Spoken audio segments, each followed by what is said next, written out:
तुलसी का प्यारा वचन, ये है वचन। परमेश्वर के धन्य नाम की महिमा हो। प्रभात मनन के सत्र 2117 में आप सभी का बहुत ही विनम्रता के साथ स्वागत करता हूँ। आइए आज का मनन के लिए हम पढ़ते हैं इब्रानी अध्याय 12 पद 2। और विश्वास के कर्ता और सिद्ध करने वाले यीशु की ओर ताकते रहे, जिसने उस आनंद के लिए जो उसके आगे धरा था, लज्जा की कुछ चिंता ना करके क्रूस का दुख सहा और परमेश्वर के सिंहासन की दाहिनी ओर जा बैठा।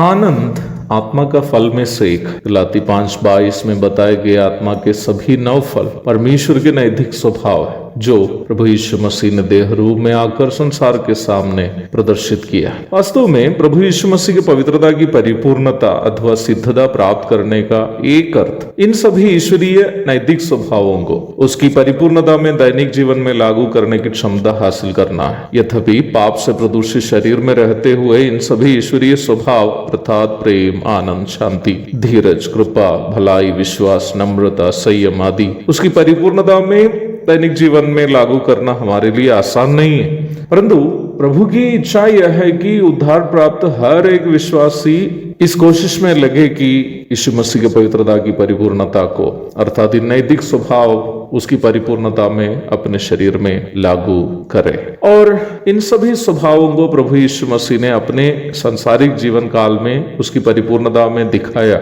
और उसकी एक वजह ये थी कि हम उनका अनुकरण करें। यूहन्ना 13:15। प्रारंभ में पढ़ी गई पद में लेखक हम पाठकों को समझा रहा है कि ईश्वरीय नैतिक स्वभाव आनंद को प्रभु यीशु मसीह ने कैसे उसकी परिपूर्णता में दर्शाया। यह हम मनुष्यों में जो आनंद है और परमेश्वर का आनंद है, दोनों के बीच का अंतर भी समझ सकते हैं। हम मनुष्य ज्यादातर उस समय आनंदित होते हैं जब हमारी कोई मनोकामना पूरी हो जाती है या संसार में हमारे किसी प्रकार के लाभ की बात हो जाती हो, जैसे कि हमें बहुत रुपये मिल गए या नौकरी मिल गई या घर संपत्ति या बीमारी से चंगाई मिल जाती हो या पसंदीदा व्यक्ति से शादी हो गई हो, आदि आदि समय हम बहुत आनंदित हो जाते हैं। हमें से कोई उस समय आनंदित नहीं हो जाते जब हमें कोई नुकसान पहुंच जाता है। इसका मतलब हमारा आनंद अथवा प्रदूषित आनंद है, स्वार्थ से भरा आनंद है। मैं ऐसे बहुत सारे मसीहियों को भी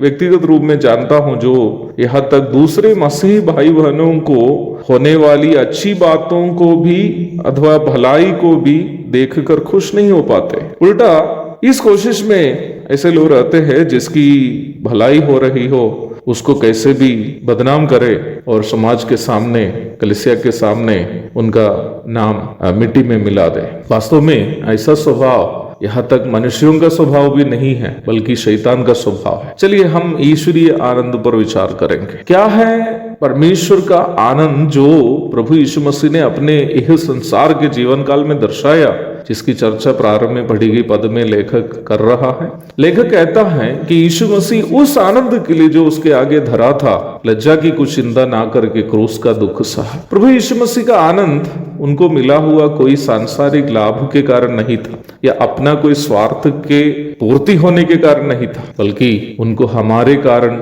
दुख एवं निंदा सहने में आनंद था, ताकि हम नरक से बच जाए। संक्षेप में कहूं तो प्रभु यीशु मसीह का आनंद हमारे प्रति दुख उठाने में उनको मिलने वाला आनंद था। वास्तविक ईश्वरीय आनंद जो आत्मा का फल में से एक है, वो कभी भी स्वयं को मिलने वाला लाभ से उत्पन्न आनंद नहीं है, अपना स्वार्थ की पूर्ति से मिलने वाला आनंद नहीं है, बल्कि दूसरे को लाभ पहुंचाने के लिए अथवा दूसरे के लाभ के लिए स्वयं नुकसान सहने से मिलने वाला आनंद है। मुझे सुनने वाले प्रिय भाई बहन, मैं आपसे पूछना चाहता हूँ, आखिरी बार आपने कब किसी दूसरे व्यक्ति को लाभ पहुंचाने के लिए स्वयं हानि उठाया था? यदि आपने कभी ऐसा किया हो और उस नुकसान से आपको आनंद का एहसास हुआ हो, तो मैं कहना चाहता हूँ आपसे कि आपने उस समय वास्तविक ईश्वरीय आनंद का अनुभव किया है। एक और शुभ दिन की धन्य कामनाओं के साथ आज का मनन में यह समाप्त करता। प्रभु आप सबको आशीष दे।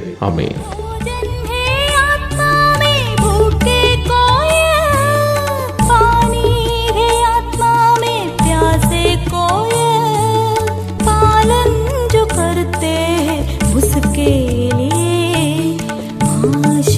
पाने का साधन है, ये है प्यारा वचन ईशो